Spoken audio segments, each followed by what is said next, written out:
નમસ્કાર દર્શક મિત્રો, હું છું ભરત પટેલ. તેજ નેત્ર ન્યૂઝ અને પંચાયત ચેનલમાં આપનું સ્વાગત છે. આજે ખાસ કરીને અલગ અલગ મુદ્દા દેશ વિદેશને લઈને ચર્ચા કરીશું. આપણી સાથે જોડાયા છે જીએસ ટીવીના વરિષ્ઠ પત્રકાર અનિલભાઈ પટેલ. નમસ્કાર.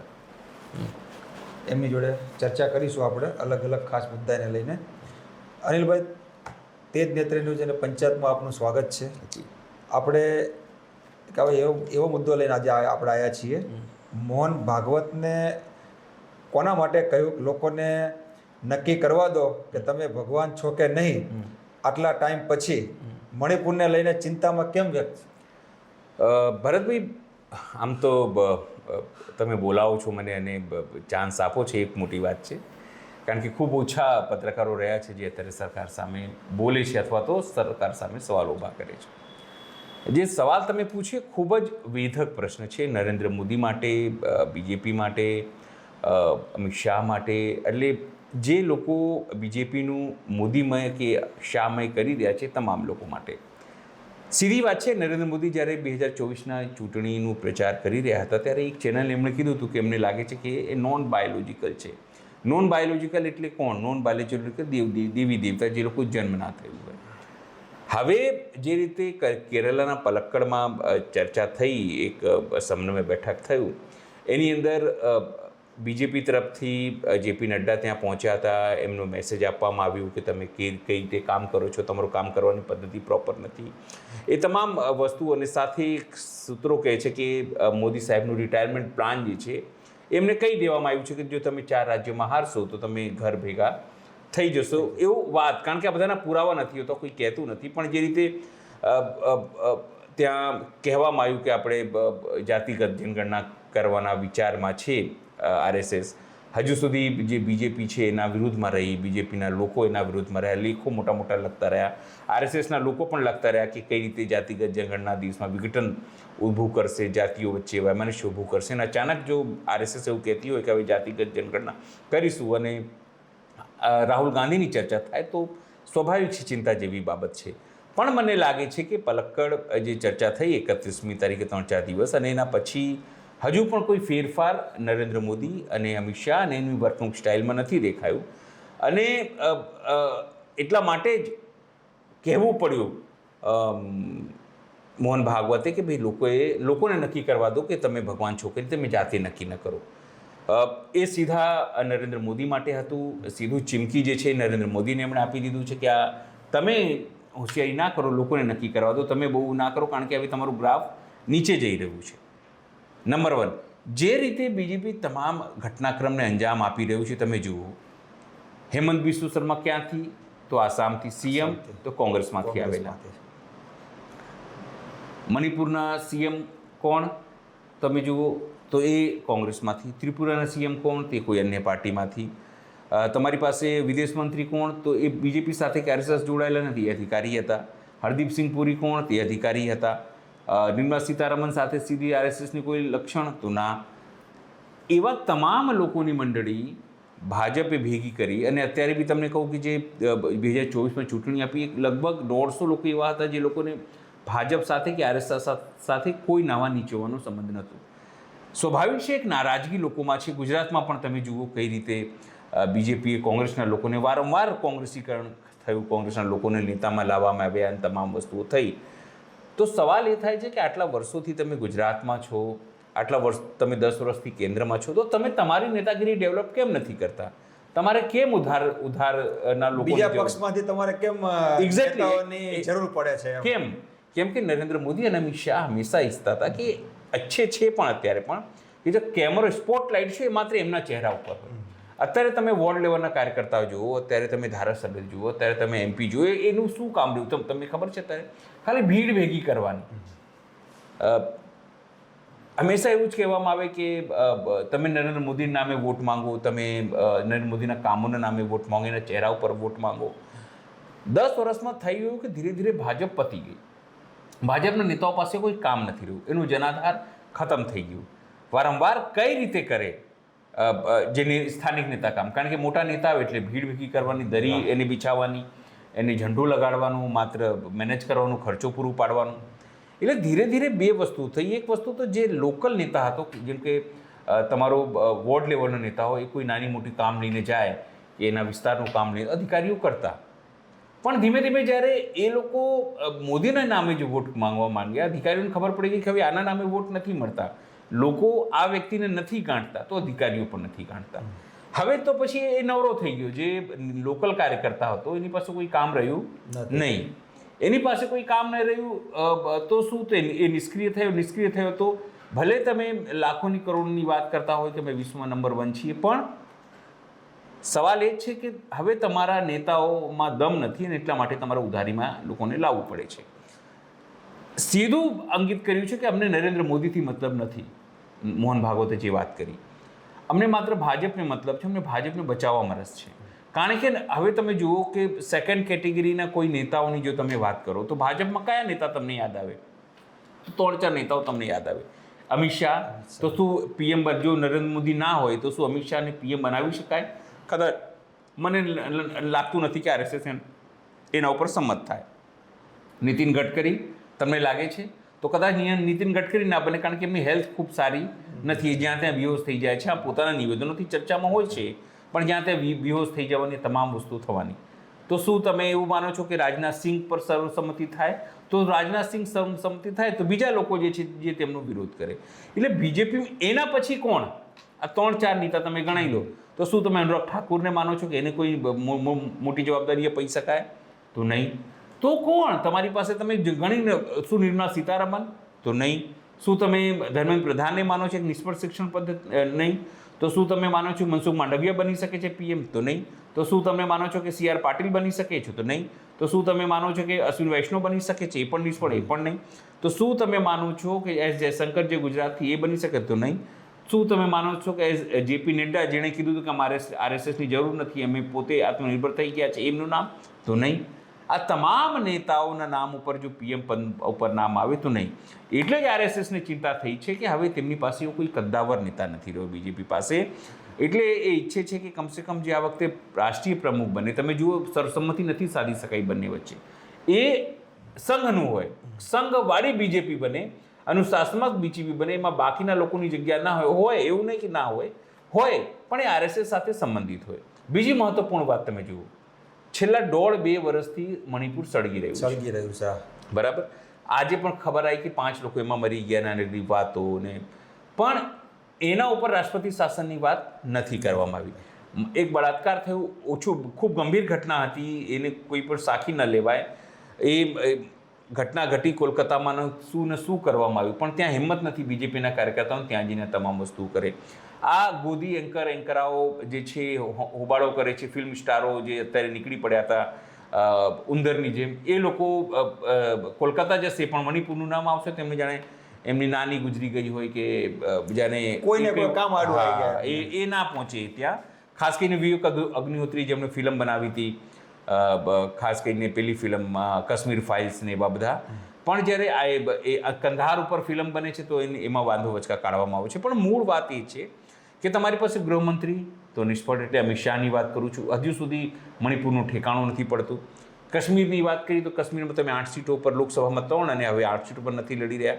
ત્યાં જઈને તમે કહો છો કે અમે રાહત આપીશું, અમે તમામ વસ્તુ કરીશું, અમે લોકોને લાભ આપીશું, પણ ગુજરાતની વાત આવે તો જાણે એમનું જે પોતાનું લૂંટાતું એવી રીતે કોઈ આપતું નથી કે ગુજરાત તો આત્મનિર્ભર છે. જેને પૂછો ગુજરાત કેટલું આત્મનિર્ભર છે, ફીસ કેટલી વધી ગઈ છે, મોંઘવારી કેટલી વધી. આજે છાપામાં સમાચાર 400 રૂપિયા કિલો લસણ થઈ ગયું છે. આવક તો લોકોની તમે વધારી નથી, પાછું તમે કહો છો કે અમે ગરીબીમાંથી લોકોને લાયા છે. એટલે હવે એમને ચિંતા એ વાતની થઈ છે કે રાહુલ ગાંધીનું જે રીતે ગ્રાફ વધી રહ્યું છે, સતત ગ્રાફ વધી રહ્યું છે સોશિયલ મીડિયામાં, લોકોમાં, એના ઉલટ નરેન્દ્ર મોદીનું ગ્રાફ નીચે પડી રહ્યું છે. અને ચિંતા એ વાતની મોહન ભાગવતને એમને એ વાતની ચિંતા નથી કે નરેન્દ્ર મોદીનું શું થશે. એમની ચિંતા છે કે જો સત્તા જતી રહેશે. અને પછી મજાની વાત એ છે કે મોહન ભાગવતને પીએમ મોદીએ પોતાના સમકક્ષ, પોતાના વધારે કરતાં Z+ કરતાં વધારે સિક્યોરિટી વધારી. તમને એવું લાગશે કે ઓહો કેટલું જોરદાર વાત કહેવાય, પણ આ તો ઉલટાનું મોહન ભાગવત ઉપર નજરકેદ કરવાની વાત છે કે જેટલી સિક્યોરિટી વધારે, હવે મોહન ભાગવતને કોઈને મળવાની ઈચ્છા થાય તો પેલા 2 DSP કક્ષાના અધિકારીઓ જેને મળશે એનો રિપોર્ટ કરશે, પછી કહેશે કે ના સાહેબ આ મળવા જેવું નથી, તો એ સિક્યોરિટી કોણ નિયંત્રિત કરે છે? એ તો ભાઈ પીએમઓથી સિક્યોરિટી ત્યાંથી ગૃહ મંત્રાલયથી નક્કી થશે.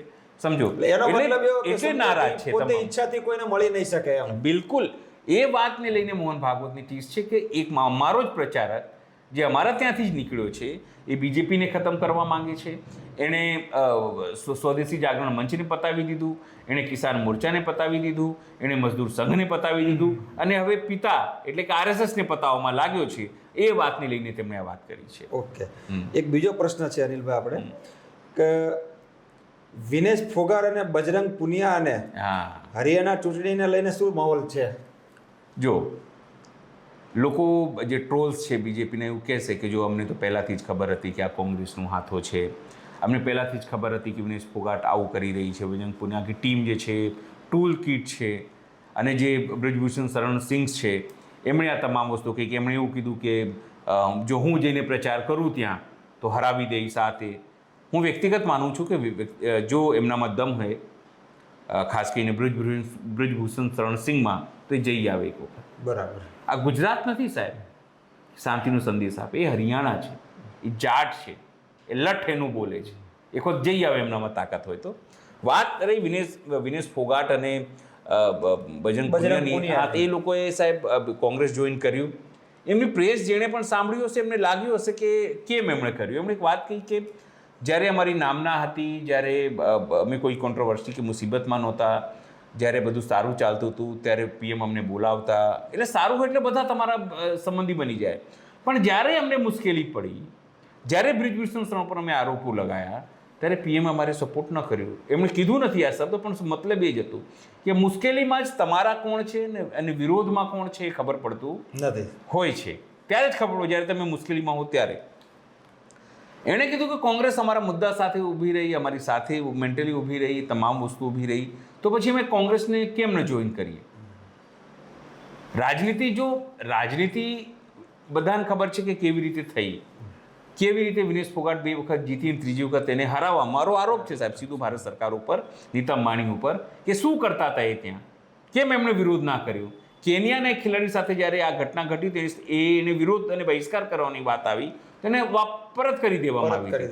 તમે એ પણ ના કીધું કે છોકરી 2 વખત જીતી છે તો એ સિલ્વર મેડલની હકદાર છે, તમે એ પણ ના કહી શક્યા. બરાબર. એક પીએમ તરીકે જ્યારે જીતી ત્યારે તમે એને કોઈ શાબાશી ના પણ હારી તો તાત્કાલિક તમારું ટ્વીટ આવે છે, એ સાબિત કરે છે કે તમારા મનમાં ખોટ હતી અને એટલા માટે જે ગોલ્ડ મળવાની ઈચ્છા હતી, સાહેબ તમે બાજુમાં પાકિસ્તાન છે એને તમે ભરપૂર ગાળો આપો છો, તે છે પ્લાનનું. હું પાકિસ્તાનની પ્રશંસા નથી કરતો, પણ એણે સાહેબ ગોલ્ડ મેડલ જીત્યું. બરાબર. તમે વિચાર કરો, ખેલો ઇન્ડિયામાં 400 કરોડ રૂપિયા આપણને મળ્યા. શું મળ્યા? 400 કરોડ. એની સામે એના કરતાં 460 કરોડ. એના કરતાં હરિયાણાને માત્ર સાહેબ 65 કે 60 કરોડ રૂપિયા મળ્યા. ગુજરાત મારે કેવું ના જોઈએ, પણ ગુજરાતનો કયો ખેલાડી તમારું તમે ઓળખો છો, નામ સાંભળ્યું છે તને, ગયું એને નામ કર્યું હોય? ગયા ખરા અહીંયાથી, પણ ખાલી મજા કરીને પાછા. મારો સીધો આરોપ છે ગુજરાતી ખેલાડીઓ પર. ગયા ખરા ને ગુજરાત સરકાર ઉપર હું તો કહું છું સાહેબ, ગયા ખરા પણ મજા કરીને પાછા. 400 કરોડ રૂપિયા ક્યાં ગયા એનો હિસાબ હર્ષ સંઘવીને મળવું જોઈએ, કારણ કે હર્ષ સંઘવીને આપવું જોઈએ, કારણ કે રમતગમતમાં મંત્રી પણ છે. પણ એમને તો ડૂબી મરવાના બદલે એ બીજી ત્રીજી વસ્તુઓ કરે. હરિયાણા સાહેબ પાછું ત્યાં જ ભાજપની સરકાર અત્યારે તમે વિચાર કરો હતી, હવે કદાચ આ વખતે નહીં હોય. હવે આ બંને તમે વિચાર કરો, અને હું તમને કહું હરિયાણા કોના માટે કહેવાય છે? હરિયાણા કહેવાય છે જવાનો માટે. જવાનો માટે એટલે ફોજમાં તમે જાઓ ને, દર 10મો વ્યક્તિ તમને હરિયાણાનો દેખાશે. આર્મીમાં, દિલ્હી પોલીસમાં, હા દિલ્હી પોલીસમાં તમે જાઓ ને તો દર 3જો કે 4થો વ્યક્તિ તમને હરિયાણાનો દેખાશે. રમતગમતમાં તમે જાઓ ને તો દર 2જો વ્યક્તિ તમને હરિયાણાનો દેખાશે. એ પછી આર્ચરીની વાત હોય, કુસ્તીની વાત હોય, દોડની વાત હોય, એથ્લેટિક્સ જેની વાત કરું છું, જનરલ એથ્લેટિક્સ જે ધાવક હોય એમની વાત કરું છું, તમામ રમતોમાં હરિયાણા લોકો, પણ એને માત્ર 60 કરોડ અપાય છે. પણ જવાનો એટલે આર્મીની જે મેં તમને વાત કરી એ પ્રમાણે જવાનો તમને અગ્નિવીરથી એ લોકોને નારાજ કર્યા કે 4 વર્ષમાં આવું કરીશું, પેલું કરીશું, પછી સુફિયાની વાતો કે આમાં તમને અમે રિઝર્વેશન આપીશું, પેલા રિઝર્વેશન, એટલે એ લોકો તમામ નારાજ છે. અને એટલા માટે જ લોકસભામાં તમે જુઓ કે 10 સીટો ભાજપ પાસે હતી, એ ઘટીને કેટલી થઈ ગઈ? 5 સીટો થઈ ગઈ. 50%. બરાબર, 50%. કેમ થઈ ગઈ? આ નારાજગી હતી એટલા માટે.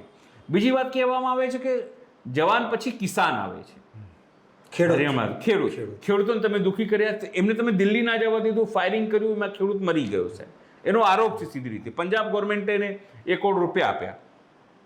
તમે રસ્તાઓ બ્લોક કર્યા, કિલો ઠોકી, ટીયર ગેસ સેલ છોડ્યા, એટલે તમે એક પ્રકારથી કિસાનોને ત્યાં તમે નારાજ કર્યા. અત્યારે સ્થિતિ એ છે સાહેબ કે તમે ગામોમાં નથી ઘૂસી શકી રહ્યા સાહેબ. ગામોમાં ઘૂસે એટલે લોકો લઠ દેખાડે છે, ભાગી ઇલેક્શન કમિશન સિક્યોરિટીની મદદ લેવી પડી રહી છે સાહેબ, એવી સ્થિતિ. અને ત્રીજી કોમ ત્યાં આવે છે પહેલવાનો, જે પહેલવાનો કુસ્તી પહેલવાનો એટલે રમતવીરોને પણ તમે ત્યાં નારાજ કર્યા. એમાં વિનેશ ફોગાટ દીકરી છે ત્યાંની, અને જાટો જે છે દીકરીઓને લઈને ખૂબ જે છે એ સંવેદનશીલ હોય છે. તમે એનું અપમાન કરો એટલે એ ગળા કાપવા સુધીની વાત આવી જાય છે. બિલકુલ ત્યાં ખાપ પંચાયતો જે છે એની ખૂબ અસર છે સાહેબ, એ લોકો પણ ખૂબ ભયંકર નારાજ છે. એટલે મારું વ્યક્તિગત એવું માનવું છે. અને બીજી મહત્વપૂર્ણ વાત, આ લોકોએ 67 સીટોની સાહેબ પહેલી તમે યાદી જાહેર કરી, એમાંથી 37 લોકો એવા છે જેને ભાજપ સાથે કોઈ નાવા નીચોવાનો સંબંધ નથી. કોંગ્રેસમાંથી, જેજેપીમાંથી, ઇનેલોમાંથી, એવા અલગ અલગ પાર્ટીઓમાંથી લીધા છે. શરમની વાત એ છે કે 10 વર્ષ ત્યાં સરકાર રહી, એક સાથે સરકાર, પહેલા મનોહરલાલ ખટ્ટર અને હવે તમે જુઓ તો નાયબસિંહ સૈની. 10 વર્ષમાં તમે પોતાની નેતાગીરી સાહેબ ઊભી ના કરી શક્યા. તમે તમારે તમારે નેતા ઊભો ના કરી શક્યા. તમારે બીજામાંથી ઉધાર લેવાની જે ગુજરાતની સ્થિતિ છે તે ત્યાં જ કર્યું. ત્યાંના લોકો પહોંચ્યા સાહેબ સંઘ કે સાહેબ આ શું થઈ રહ્યું છે. અને હજુ જે 23નું નામ આવે છે, 23 યાદી, એમાંથી 14 લોકોની એવી વાત છે. એટલે તમે વિચાર કરો, 14 અને 40 તમે સમજો તો તમારી પાસે 54 કે 50-54 લોકો, એટલે 90માંથી 50-54 તમે બહારથી લઈ આવો છો. 60%. તમે વિચાર કરો, એટલે શરમવાળી વાત છે ને. શરમવાળી વાત છે કે તમારી પાસે તમે નેતાગીરી ડેવલપ ના કરી શક્યા. એટલે ત્યાં ખૂબ કારમી હાર થવાની છે. અને વિનેશ ફોગાટ અને આના કારણે એવી ઘટના થઈ ગઈ છે કે હવે ત્યાં 15-20 સીટો મળે ને તો આ લોકોનું ભાગ્ય છે. અને એમાંય બ્રિજભૂષણ શરણસિંહ એવું કીધું છે કે હું ત્યાં જઈને પ્રચાર કરું તો હરાઈ દઉં. હું તો ઈચ્છું છું કે ત્યાં બ્રિજભૂષણ શરણસિંહ જાય અને પછી શું એની જોડે થાય છે એ બધી મીડિયા આખરી જોશે આપણને. અનિલભાઈ, તાજેતરમાં બીજો મુદ્દો આપણે આવ્યો છે. ઉત્તર પ્રદેશમાં જે એક જાતિના વ્યક્તિનું એક એન્કાઉન્ટર થયેલું છે, તેને લઈને માહોલ અને કેવી રાજનીતિ ચર્ચાઓ ચાલી રહી છે? જો હું તમને કહું, ત્યાં અત્યારે જે ચુનાવ 2024ના થયા એમાં બીજેપીની કારમી પરાજય થઈ છે. માત્ર 33 સીટો. ક્યાં તમે 80ની વાતો કરતા હતા, અને સૌથી મોટી પાર્ટી કોણ આવી 37 સીટો સાથે? તો એ એસપી, સમાજવાદી પાર્ટી, અખિલેશ યાદવ. બરાબર. એટલે એ લોકો એક અંડરકરન્ટ બી હું તમને કહું કે ભાજપની રાજનીતિ કેવી, પહેલાં તમને હિન્દુ મુસ્લિમ લડાવે, હિન્દુ મુસ્લિમ લડાઈને એમ લાગ્યું કે હવે ચાલો એટલું મજા ના આવી તો હવે જાતિઓની અંદર લડાવો, હિન્દુને લડાવો, યાદવને યાદવ સાથે લડાવો, યાદવને ક્ષત્રિય સાથે લડાવો, ક્ષત્રિયોને બ્રાહ્મણો સાથે લડાવો, બ્રાહ્મણોને ઓબીસી સાથે લડાવો, પાટીદારોને ત્યાં કુર્મી કણબી પાટીદારો છે એને તમે યાદવ સાથે લડાવો. એ માનસિકતા છે ત્યાંની. જ્યારે 2024નું ઇલેક્શન ચાલતું હતું ત્યારે જાટો, મુસ્લિમ અને યાદવ એના વિરુદ્ધમાં પ્રચાર કરો, એના વિરુદ્ધને હરાવો, આ તમામ પ્રકારની વસ્તુઓ ચાલતી. તમને ખ્યાલ હતો એકાદ મહિના પહેલાં જ્યારે લખનૌમાં વરસાદ આવ્યું અને એક દંપતીને કેટલાક લુખ્ખા તત્વોએ હેરાન કર્યા, એમાં 16 લોકો પકડાયા. પણ યોગી આદિત્યનાથ, જે પોતે ક્ષત્રિય છે, એણે ત્યાં જાહેરાત કરી, એક મુસ્લિમનું નામ લીધું ને એક યાદવ વ્યક્તિનું નામ લીધું. હતા 16 લોકો. એમાં ક્ષત્રિયો હતા, એના બેકવર્ડ કાસ્ટના લોકો હતા, એમાં બ્રાહ્મણ, પણ એ બધાના નામ ના લીધું. ટાર્ગેટ કરવા માંગ્યું કે મુસ્લિમ અને યાદવ જે છે ને એ આપણને વોટ નથી આપતા, એટલે એનું એ થવું જોઈએ, એન્કાઉન્ટર થવું જોઈએ, એને દૂર રાખો, એને ડિસગ્રેડ કરો જેથી લોકો એની વાત ન માને, બદનામ કરવાનો પ્રયત્ન કર્યો, એટલે વૈમનસ્ય પેદા કરવાનું કામ કર્યું. અત્યારે જે આખી લૂંટથી તમને કહું, સુલતાનપુર ઘટના છે, આખી ઘટના તમને કહું, સુલતાનપુર એક જગ્યાનું નામ છે, તમને સાંભળ્યું હશે, આપણે બોલિવૂડમાં બહુ જૂના મજરૂહ સુલતાનપુરી થઈ ગયા, એક બહુ બધા લિરિક્સ લેખક અને જે મહાભારતનું જેમને સમાદો લખ્યા છે ને એ મજરૂહ સુલતાનપુરી, તમને યાદ હોય, એ સુલતાનપુરના હતા. બરાબર. એટલે એ સુલતાનપુરી લખતા પાછળ. એટલે એવા લોકો તમે જુઓ કે સ્થિતિ એવી થઈ ગઈ કે, અને મજરૂહ સુલતાનપુરી અને મીના કુમારી અને એવા લોકોનું તો એક સાહેબ ત્યાંનું ઉત્તર પ્રદેશનું એક ખૂબ સારો અનુભવ છે. જ્યારે મીના કુમારી અમરોહા ગયા લગ્ન કરીને, અને એનો કારણ કે તો ત્રીજા લગ્ન હતા, એટલે એમનો દીકરો હતો, તો એમને ચિંતા થઈ કે મારે છોકરાને મારે ઉર્દુ ભણાવવું છે, મારે કુરાન ભણાવવું છે, તો શું કરું? એમને ગામમાં પૂછાવડાવ્યું તો એક મુસ્લિમને જે એમનો મુસ્લિમ ધર્મગુરુ એમને બોલાવ્યા કે મહારાજ ગુરુધર્મ મારા દીકરાને કે કુરાન ભણાવવું છે, ઉર્દુ ભણાવવું છે, તો એ મુસ્લિમ ધર્મગુરુએ કીધું કે અહીંયા નજીકમાં જે એક હિન્દુ પંડિત છે એ ખૂબ મારા કરતાં બી સારું કુરાન તમને ભણાવી શકે છે તમારા દીકરા. હિન્દુ પંડિત? હા, હિન્દુ પંડિત. વિચાર કરો, એટલે આવી આપણી સાહેબ આપણી સંસ્કૃતિ હતી કે હિન્દુ પંડિત સારું કુરાન ભણાવી શકશે, મારા કરતાં સારું, મારા કરતાં ઉર્દુ સારું ભણાવી શકશે. એવું આપણા ઉદાહરણો છે સાહેબ આપણા ત્યાં. તમે વિચાર કરો, રસખાન જેવા મુસ્લિમ લેખક જે કૃષ્ણ માટે સાહેબ કવિતાઓ લખે, આવા અનેક લોકો છે. પણ સાથે શું, આ છેલ્લા 10 વર્ષમાં તમે જુઓ આખી ઘટના કે સુલતાનપુરમાં એક જ્વેલર્સને ત્યાં રોબરી થાય, 7-8 લોકો મળીને કરે છે. એની અંદર શું કહેવાય, સીસીટીવીમાં આવી જાય છે. અને મંગેશ યાદવ નામ એક વ્યક્તિ, એ સિવાય બિપિન રાય, બિપિન સિંહ, એવા 7-8 લોકો, જેમાં ક્ષત્રિયો પણ હોય છે અને એવા તમામ લોકો હોય છે. પોલીસ શું કરે છે કે રાત્રે 1 તારીખની રાત્રે મંગેશ યાદવને એના ઘરથી ઉપાડે છે લૂંટમાં.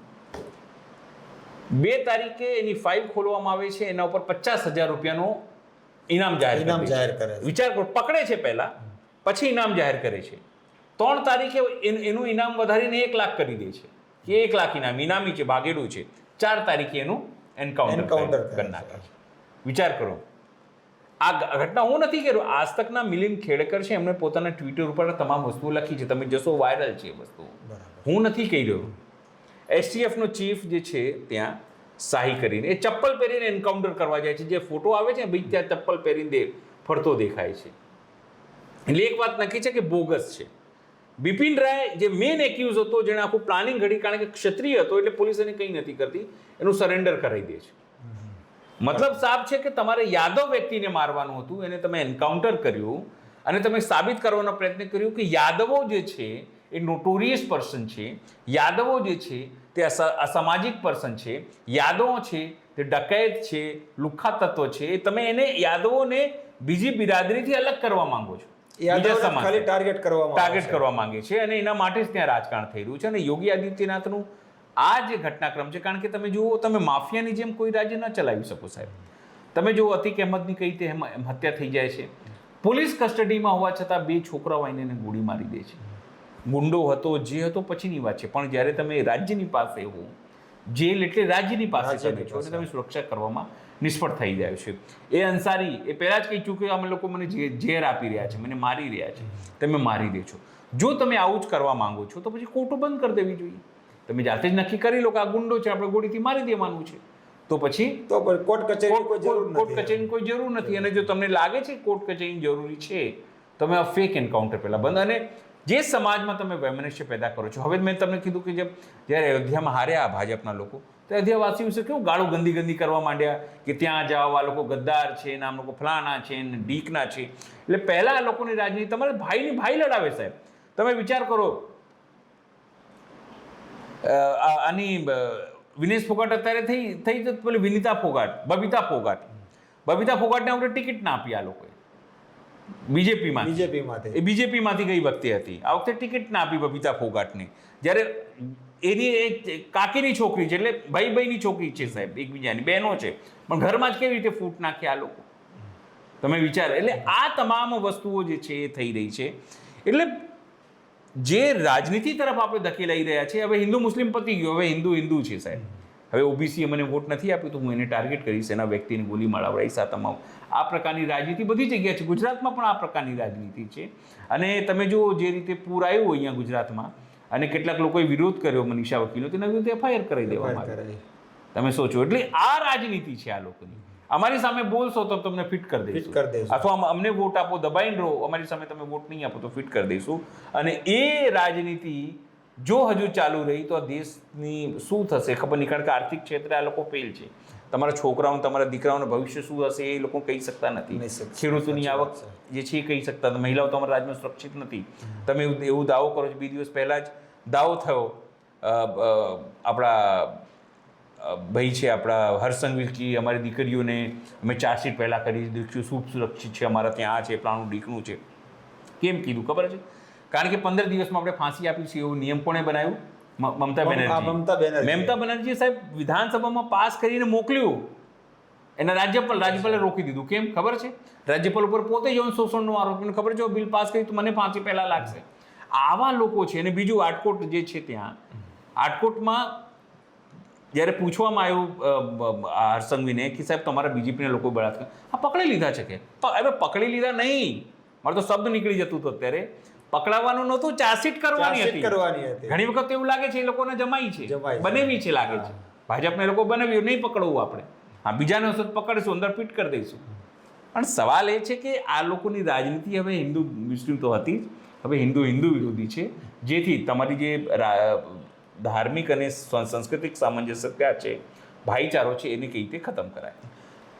એક બીજો મુદ્દો છે, આપણે છેલ્લો મુદ્દો અનિલભાઈ, એના વિશે થોડી ચર્ચા કરીએ. અત્યારે બીજેપી સદસ્ય સભ્યો અભિયાન ચલાવી રહી છે, બરાબર, એમાં કાર્યકર્તાઓમાં શું મુશ્કેલીઓ થઈ રહી છે અને લોકોમાં આ કેવા પ્રકારના પ્રશ્નો ઉઠી રહ્યા છે? મજેદાર વાત, સદસ્ય સભ્યને લઈને એક પ્રકારથી એક તરફથી આ લોકો સદસ્યતા અભિયાન જોરશોરથી ચલાવી રહ્યા છે, બરાબર, સાચી વાત છે. પણ હરિયાણા તમને લઈ જવું, હરિયાણામાં લગભગ આ અઠવાડિયામાં 3000 ભાજપના લોકોએ છોડી દીધું.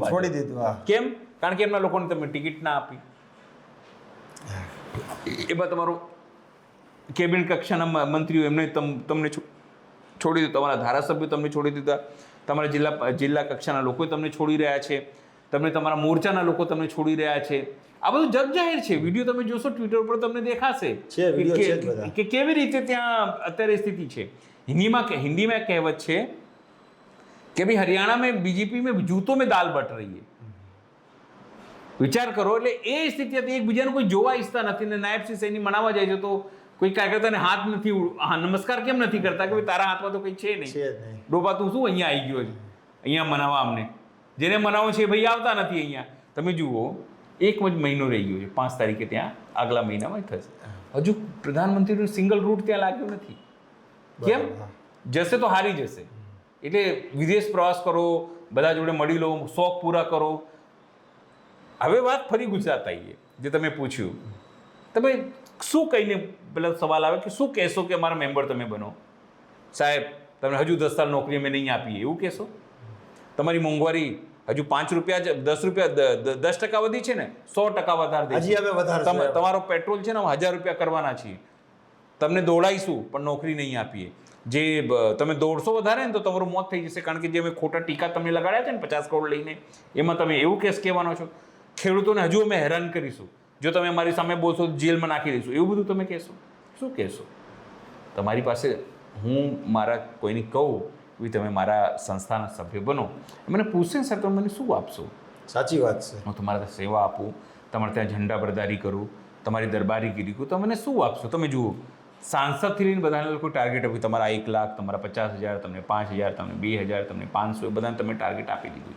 પણ સવાલ એ છે કે જ્યારે તમે લોકોને પૂછો છો કે ભાઈ તમે ભાજપના સદસ્ય બનો તો શેના માટે? હા, મહારાષ્ટ્રમાં કદાચ કોઈ બોલે કે તમે ભાજપના સદસ્ય બનો તો બની શકે. કેમ? ભાઈ ત્યાં તમે મહિલાઓને 21 થી 61 વર્ષની મહિલાઓને તમે 1,500 રૂપિયા આપશો, 10માથી માંડીને કોલેજમાં ભણતા છોકરાઓને તમે જે છે 6,000 થી 10,000 આપશો, ખેડૂતોને તમે વીજળી માફ કરી રહ્યા છો, દૂધ ઉત્પાદકોને તમે સબસિડી આપી, ત્યાં બનાય.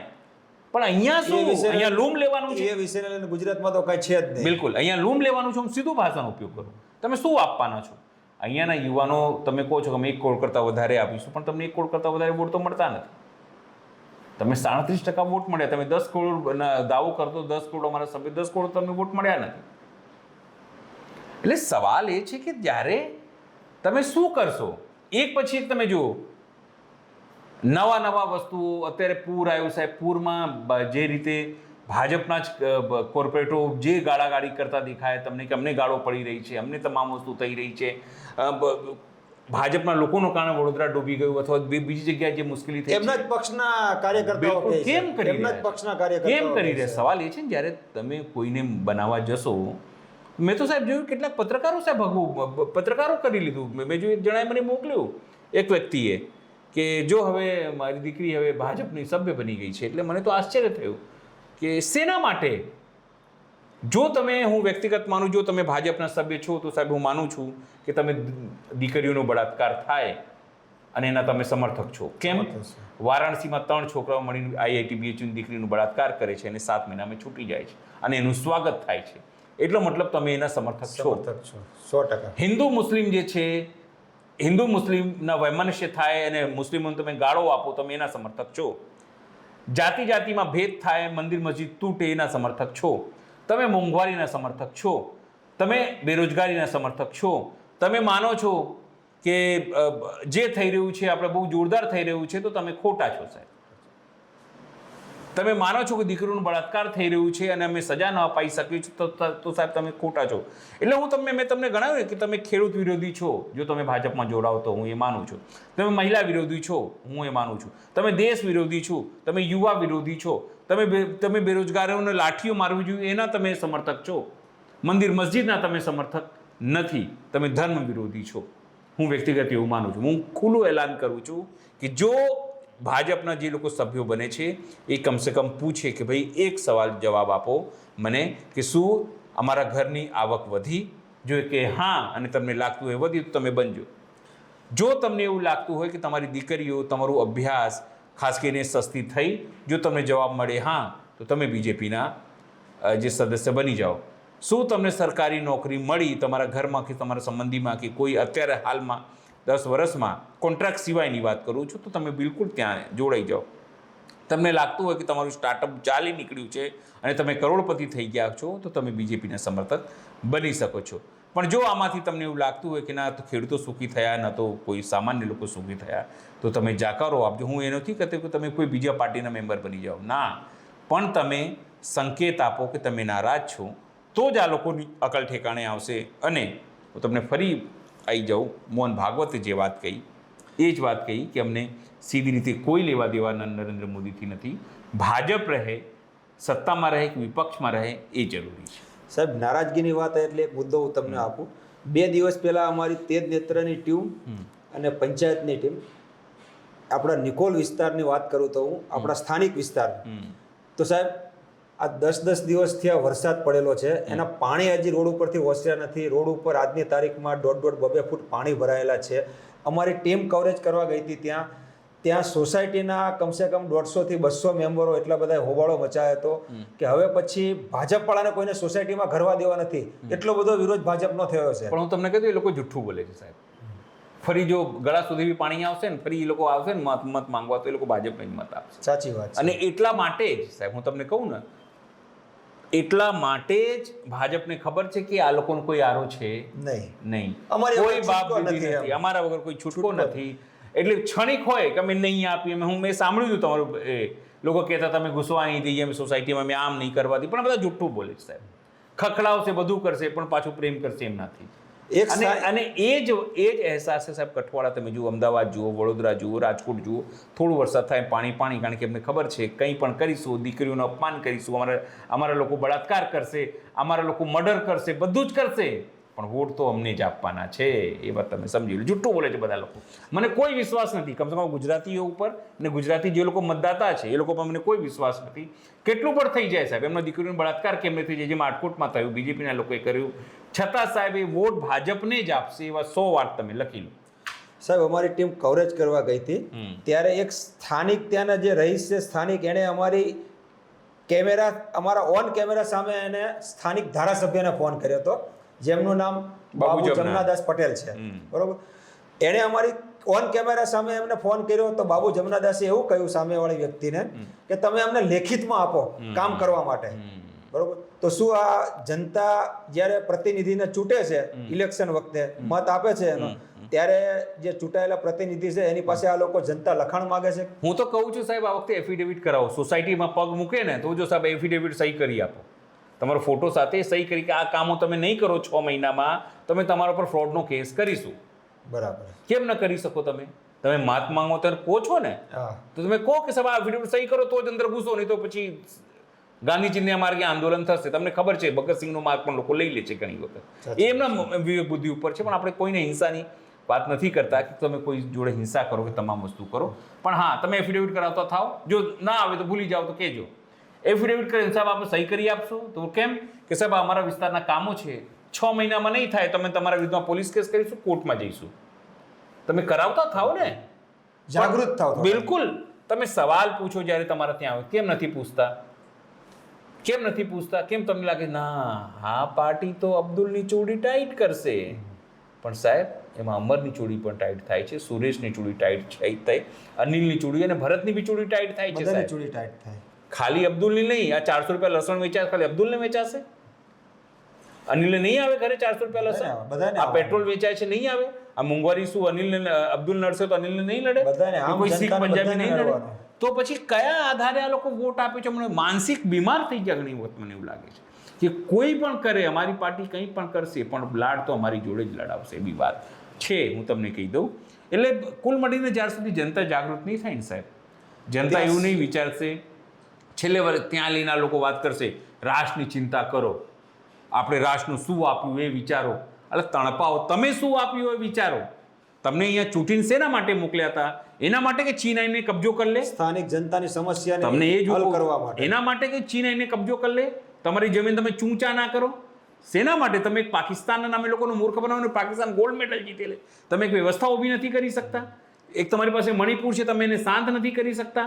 જ્યારથી તમે શપથ લીધું ત્યારે 1.5 વધારે સૈનિકો શહીદ થઈ ગયા છે.